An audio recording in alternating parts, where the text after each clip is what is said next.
여러분 안녕하십니까, 박영환입니다. 후쿠시마 오염 처리수 방류 문제는 한일 간 아주 뜨거운 문제입니다. 기시다 총리가 한국 전문가 현장 시찰을 제안을 했습니다. 이는 한일 관계 개선의 효과로 보이지만 우리가 철저한 준비 없이 덤볐다가는 들러리만 서고 또 일본에 이용당할 수도 있다는 우려도 나옵니다. 이런 우려를 불식시키기 위해서 정부가 현장 시찰단 전문가 구성을 야당인 더불어민주당에 통 크게 한번 맡겨보는 건 어떨까, 이런 생각을 하게 됩니다. 첫째, 원전 오염수는 한일 정서와 붙어 있어서 언제든 뇌관이 될 수 있습니다. 둘째, 과거 광우병 사태가 불투명한 정부 대응으로 국민이 분열된 점을 기억해야 합니다. 일본 오염수 방류는 한일 간의 현안 문제를 넘어 11개국이 치료 채취 등을 통해서 공동으로 대응하고 있는 국제 문제입니다. 이제 국민들도 오염수를 막연한 공포의 차원을 넘어서 과학과 사실의 영역 안에서 이해하려는 그런 태도를 가질 필요가 있어 보입니다. 시사 1번지 출발합니다. 네, 12년 만에 한일 간의 셔틀 외교가 복원이 됐습니다. 오늘은 기시다 총리의 방한 문제로 이 얘기를 시작해 보도록 하겠습니다. 자, 이제 1박 2일의 아주 짧은 일정이었고요. 이제 기시다 총리는 잠시 후에 12시 15분이죠. 이제 서울공항에서 일본으로 돌아갈 예정입니다. 자, 이번 회담을 놓고 또 여러 평가가 있는데 아침에 제가 신문들을 보니까 뭐 긍정 부정 평가가 엇갈리고 있더라고요. 그래서 오늘 패널 네 분으로부터 한 줄 평을 좀 듣고 싶은데 먼저 박원석 의원님부터 정리를 해볼까요? 문제는 윤 대통령이다. 문제는 윤 대통령이다. 이렇게 생각합니다. 그다음에 김도수 소장님. 예, 물컵 반잔을 채우기보다 원샷했다. 네, 기시다 총리가. 원샷했다. 예. 네, 우리 백경훈 대표. 밀당할 줄 아는 윤석열 대통령이다. 일단 네. 할 줄 아는 밀당. 네, 네. 네, 밀당. 네, 네, 이심전심 두 사람 최선을 다했다. 네. 네. 자, 우리 박원석 의원님은 문제는 윤석열 대통령이다, 이런 키워드를 던지셨는데 구체적인 근거를 좀 설명을. 정상회담 끝나고 그 양국 정상 기자회견 하는 거를 제가 유심히 지켜봤는데 이제 기시다 총리 같은 경우에는 역시 전후 일본의 최장수 외무대신을 지낸 총리답게 굉장히 그 절제되고 노련했다고 생각합니다. 결국 일본 가기의 입장에서 그리고 일본의 입장에서 조금도 변함이 없어요. 과거사에 대해서 김대중 오부치 선언을 거론을 했지만 전체적인 역대 내각의 전체적 입장을 계승한다. 그 역대 내각의 전체적 입장에서는 입장 속에는 아베나 스가 전 총리의 입장 같은 것도 담겨 있는 거거든요. 고노다마 무라야마 다마를 무력화시키려고 했던. 그리고 강제동원 문제에 대해서도 마찬가지입니다. 결국 당시 혹독한 환경에서 일을 하면서 슬픈 경험을 한 분들에 대해서 가슴 아프게 생각한다. 강제성이나 그게 징용이라는 건 전혀 인정하지 않았어요. 개인적인, 그냥 그건 개인적인 어떤 감정이다라는 걸 선을 그으면서 표했는데 정서적 접근을 한 거죠. 그에 반해서 윤 대통령 같은 경우에는 또다시 일본 총리하고 기자회견하는 석상에서 과거사 인식에 대해서는 일방이 일방에게 일방적으로 요구할 수 없다. 다시 말하면 일본한테 사과를 요구할 수 없다는 얘기를 우리 국민들이 생중계로 지켜보는 그 기자회견 앞에서 또 한 겁니다. 기시다 총리가 해도 제가 보기에는 요거도 뭐들 얘기를 우리 대통령이 또 한 번 국민들 앞에서 하면서 국민들한테 상처를 주고 국민들 염장을 지르고 국민들한테 역사인식을 강요하는 거죠. 네. 저는 이 외교 안보 역사의 새로운 페이지를 열었다고 생각을 합니다. 이제 특히 이제 역시 이제 외교는 밀당이다라고 하는 것을 확실히 보여줬다라고 생각을 하는데요. 사실 이 방일 당시에 이제 기시다 총리가 좀 머뭇머뭇했던 측면들도 있었던 것이 사실입니다. 하지만 이 한미 정상회담과 그리고 이제 한미 핵 협의 그룹을 창설을 시키면서 이 기시다 총리의 번개 방문까지도 이렇게 이뤄낸 측면이 있는 것 같습니다. 그리고 이 회담을 통해서 또 G7 때 또 멋진 그림을 보여줄 것이다라고 하는 그런 예고편까지 보여줬고요. 이런 것들이 보면 이 결국에는 윤석열 대통령 특유의 뚝심이 이 외교에서 발현이 됐다고 생각합니다.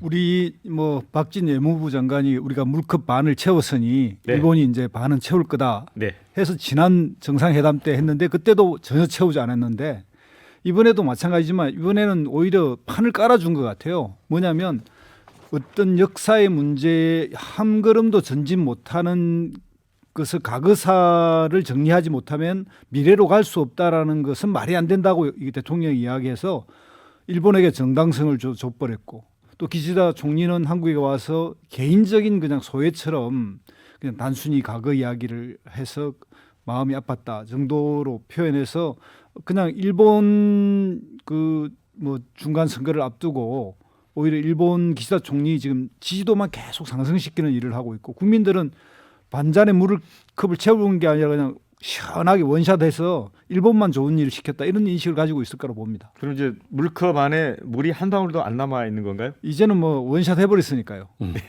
예. 근데 일본 문제에 있어서 박원석 의원님이나 김두수 소장님처럼 우리가 화끈하게 일본의 어떤 그 정말 사과 메시지나 반성 메시지를 받으면 얼마나 좋겠습니까? 그런데 이게 상대가 있거든요. 외교. 그것도 우리한테 그 아픔을 줬던 뭐 정말 강대국이라는 이 그 상대가 있기 때문에 이거 그렇다고 해서 뭐 척지고 뭐 천년만년 살 수도 없고 말이죠. 그래서 저는 윤석열 대통령이 먼저 지난번에 방해를 해서 일본 사람들한테 마음을 열어준 게 기시다의 답방으로 나타났고 이 분위기가 좋았어요. 분위기가 굉장히 좋았고 이제 중단했던 정상 외교를 열었다는 데 대해서 우리가 의미를 두자. 저는 이렇게 말씀드리고 싶고 첫 술에 배부를 수는 없고요. 그 두 사람 다 지금 어렵습니다. 윤석열 대통령도 지지율이 지금 30% 중반이고 기시다도 많이 올랐다고는 하지만 절반이 안 되거든요. 특히 기시다 같은 경우는 내각 책임제 총리이기 때문에 지지율이 30% 초반대로 내려가면 바로 저 성가자고 그럽니다. 그렇기 때문에 본인도 굉장히 어려운 입장에서 이번에 메시지를 낸 거거든요. 그렇다고 생각하면 두 사람이 최선을 다했다. 뭐 우리 국민들의 그 마음에 충족하지 않다고 생각이 되더라도 이제 처음이니까 한번 지켜봐야 되고요. 다만 오게티가 있었다면 기시다의 뭐 개인적인 얘기다. 이게 그 왜 붙었는지 모르겠고 우리 윤 대통령도 왜 또 과거사 얘기를 굳이 해가지고 본인이 잘해놓고 이렇게 점수를 좀 깎아먹는지 모르겠습니다. 저는 그 윤 대통령의 발언에 대해서 저는 필요한 얘기를 했다라고 생각을 합니다. 이게 과거사를 존중하는 것도 물론 중요하지만 그것 때문에 이제 미래를 잡아먹게 둘 수는 없는 측면이 분명히 있는 것 같고 그리고 이 기저에는 사실 이 외교 안보 이 체제의 그런 새롭게 그 체제가 이제 구축되는 이런 흐름이라는 것이 있는데 이것에 있어서 굉장히 이제 우리나라가 유리한 위치를 차지할 수 있는 그런 또 중요한 그 단계가 됐다라고 보여지고 그리고 이제 이런 흐름과 이러한 노력들이 사실 김대중 대통령과 전 노무현 대통령이 보여줬던 그런 노력과 저는 사실 일맥상통하는 측면이 있다고 생각합니다. 근데 이제 외교라는 거는 어쨌든 국익을 위해서 하는 거지 않습니까? 우리가 일본하고 척지고 살 수 없듯이 그건 일본도 마찬가지예요. 때문에 어쨌든 외교에 있어서 상대방이 있다는 걸 늘 염두에 두면서 거기서 얻을 우리 국익과 그다음에 이게 국내 정치적 요소가 굉장히 강해요. 특히 한일 간의 외교는 이 사이에 중심을 잡고 균형을 잡는 게 굉장히 중요하다고 생각합니다. 그러니까 윤석열 대통령의 문제는 그 중심과 균형이 없어요. 그냥 그 한일 관계 개선해야 된다는 명분 하에 국민들이 과거사에 대해서 어떤 생각을 가지고 있건 또 피해 당사자들이 어떤 생각을 가지고 있건 그거 다 집어던지고 미래로만 가자. 김대중 오부치 선언의 핵심은 미래로 가되 과거를 직시하자입니다. 과거를 뭉개자가 아니에요. 근데 임기 5년짜리 대통령이 누구 마음대로 과거를 그렇게 뭉갭니까? 저는 어제 기자회견에서 또다시 윤 대통령의 그런 일방적이고 오만한 역사관이 드러났다고 생각하고 그에 비해서 기시다는 훨씬 더 성숙하고 노련한 정치인입니다. 그러니까 일본 자민당이나 일본 가기의 입장을 조금도 놓치지 않아요. 그럼에도 불구하고 김대중 오부치 선언을 거론한다든지 가슴 아프다는 내용은 없지만 그런 얘기를 한다든지 하면서 어떻게 보면 우리 측의 기대나 또 우리 한국 국민들의 정서를 건드려주는 그런 노련함을 보였는데 애초에 이거는 상대가 안 되는 급이었습니다. 네. 외교에서.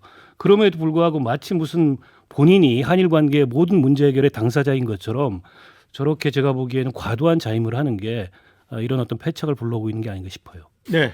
자, 이제 그 부분은 저희가 논의를 좀 어느 정도 진행을 한 것 같아서 이번 이제 한일 정상회담에서 후쿠시마 오염 처리수 방류 문제 이와 관련해서 한국 전문가가 현장 시찰을 할 수 있도록 하겠다고 하는 부분이 또 주목을 끌었습니다. 이거는 국민의 보건 안전 문제하고 또 직결되는 문제이기 때문에 자, 이 문제와 관련해서 우리가 어떻게 대응을 해야 될지 나름의 성과이긴 합니다. 네. 그동안 입장에서 보면 이제 좀 더 나아갔으면 예를 들면 이 문제가 있다면 우리는 절대 허용할 수 없다라든지 좀 더 큰 원칙을 밝혔으면 더 좋은데 거기까지는 안 나갔더라도 근데 이게 이제 시찰이라는 게 공동조사도 아니고 그냥 한번 둘러보는 건지 그럼 이걸 어떻게 구성할 것인지 이런 이제 구체적인 대로 좀 들어가면 아직까지 조금은 미약한 수준에 그러나 어쨌든 조금의 한로는 뚫은 정도 이렇게 이제 볼 수 있을 것 같은데 문제는 이제 이 문제 하나 정도 얻은 거 말고는 거의 얻은 게 없기 때문에 앞으로 좀 두고 봐야 되지만 이런 걸 좀 더 국민들이 봤을 때 좀 잘 구성되고 이것이 어떤 좀 우리의 주권을 확인해 가면서 이 오염수 문제를 대처하는 국가 원칙을 좀 세우는 그런 차원으로 좀 합의였으면 좋지 않았을까 하는 좀 아쉬움이 있습니다. 예, 이번에 후쿠시마 현장 시찰 이 얘기는 사실 진짜 알맹이 있는 결과입니다. 이게 어떻게 보면 뭐 마이너한 거로도 볼 수가 있는데 그동안에 한일 관계에 있어서 뭐 걸림돌이 여러 개가 있는데 그 중에 하나가 후쿠시마 바다가 오염이 돼 있는데 계속 일본이 우리한테 압력을 넣어가지고 해산물 왜 수입 안 하냐, 그뭐 또 받아들이는 부분도 있고 해서 불만이 많았다는 게 환경 전문가들하고 우리 어민들 얘기했는데, 근데 사실 소비자들 입장에서는 과학적으로 검증이 된다면은 일본 수산물 받아보는 게 또 이득이거든요. 과학적으로 100% 해가 없다면 우리 광역병 사태 때도 정말 그 과잉된 잘못된 정보로 많이 국민들이 피해를 봤는데 지금 그 시장에 가면요 멍게 한 봉지가 10,000원입니다. 10,000원. 근데 이게 다 수입이 안 돼가지고 우리나라 국산만 하다 보는 그런거든요. 근데 후쿠시마 바다 앞에 그 멍게가 또 많이 있다고 하고 명태도 있다고 하는데 이런 그 등등의 그 과학적으로 100% 안전하다면 저는 이런 좋은 일이죠. 네. 그러니까 이번에 기시다 총리가 예상보다 앞당겨서 방한을 했던 주된 목적이 이 의제가 아니었나 싶어요. 그러니까 G7 회의 이제 뭐 불과 일주일 앞두고 있는데 그 G7 회의에서 이게 의제화될 가능성이 있거든요. 그런데다가 이번에 이제 쿡 제도라고 태평양에 있는 섬나라가 G7에 초청이 됐습니다. 그런데 이제 그런 나라들도 이거 반대하고 있거든요. 그래서 대한민국의 입장이 기시다 총리 입장에서는 굉장히 중요했을 텐데 그 우리 한국 내 여론도 알았을 거고 그 문제에 대해서 우리 정부가 압박을 받고 있는 것도 알았을 텐데 그래서 이제 시찰단이라는 것을 수용하는 형태로 이걸 정리하자라는 차원에서 주된 방안의 목적이었던 것 같은데요. 근데 이제 시찰과 검증은 다릅니다. 그래서 우리 전문가들이 가서 과학적 검증을 통해서 안전성을 확신할 수 있는 정도가 아니라면 이 방류에 전 쉽사리 동의하면 안 되고 자치 시찰이라는 것이 일본 측에 이미 예정돼 있는 방류 스케줄을 정당화시켜주는 그런 들러리 역할을 할 수도 있기 때문에 매우 신중해야 된다. 이거 가지고 일본이 우리 측의 요구를 다 수용했다. 그리고 안전성에 문제가 없다. 이렇게 저는 반응할 일이 아니라고 봅니다. 네, 백금훈 소장 짤막하게. 저는 이게 국민들의 우려를 해소할 수 있는 아주 귀한 기회라고 생각을 하는데요. 근데 이제 물론 이런 기회인데, 근데 이제 이 논의에서 사실 뭐 어떤 시찰이냐 검증이냐 이런 것도 중요하기도 한데, 실제 이제 이게 과학적으로 뭔가 이렇게 객관적으로 그 검증되지 않은 이야기들이 자꾸 나오는 측면들도 있습니다. 사실 이 후쿠시마 오염수가 담고 있는 그 방사능의 양이라고 하는 게 소위 이제 삼중수소의 내용이라고 하는 것이 흔히 우리가 이제 그 전복에서 먹는 그 양, 삼중수소의 양, 그리고 뭐 예를 들어 우리가 치과에 갔을 때 방사선을 찍었을 때 취할 수 있는 양, 이런 것과 사실 그 양에 비해서도 사실 많은 양도 아니고 우리나라 예를 들어서 우리나라 원전에서 방류하는 양에 비해서도 사실 많은 양이 아니거든요. 그런 것까지도 같이 과학적으로 검증될 필요가 있다. 그런 기회, 그런 것에 있어서 굉장히 중요한 기회라고 생각합니다. 네, 이제는 좀 다음 이슈로 한번 넘어가 보도록 하겠습니다. 김재원 태영호 최고위원, 이제 오늘 운명의 날입니다. 오후에 국민의힘 이제 중앙윤리위원회가 열립니다.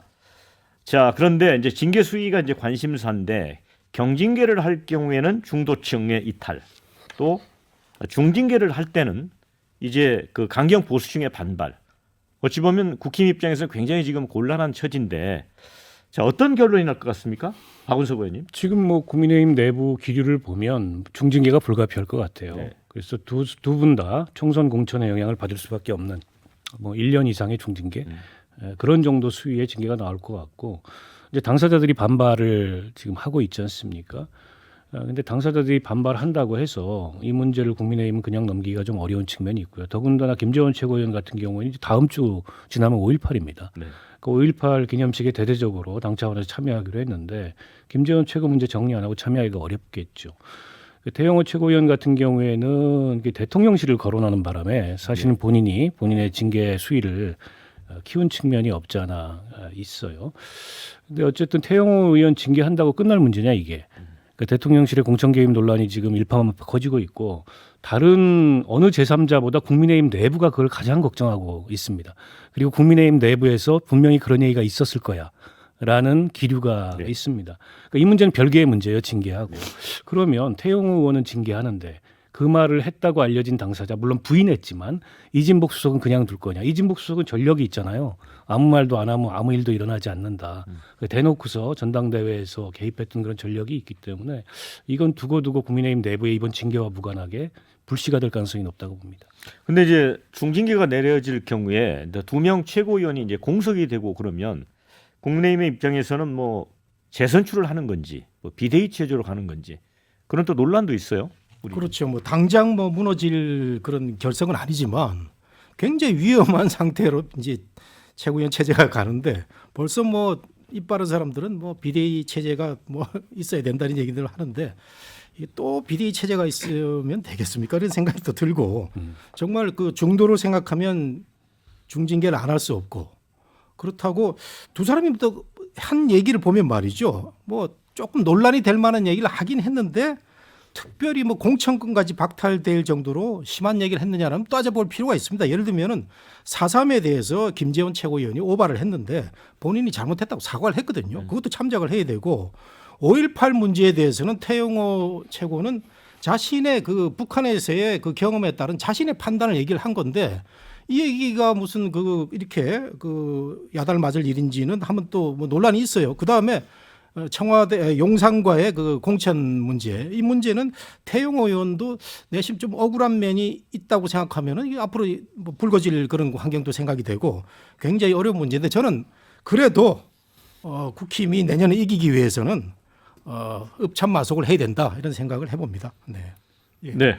정말 읍참마속이 이때 쓰이는 말인데 이제 그 윤리위원회에서 아마 이번에는 중징계를 할 수밖에 없는 상황으로 간 것 같아요. 그러니까 이게 처음에는 상당히 경고 차원의 이야기이고 좀 자숙하는 뭐 반성의 의미 이런 거였는데 점점 이게 이제 태영호 의원하고 같이 결합되면서 상승작용을 일으킨 것 같습니다.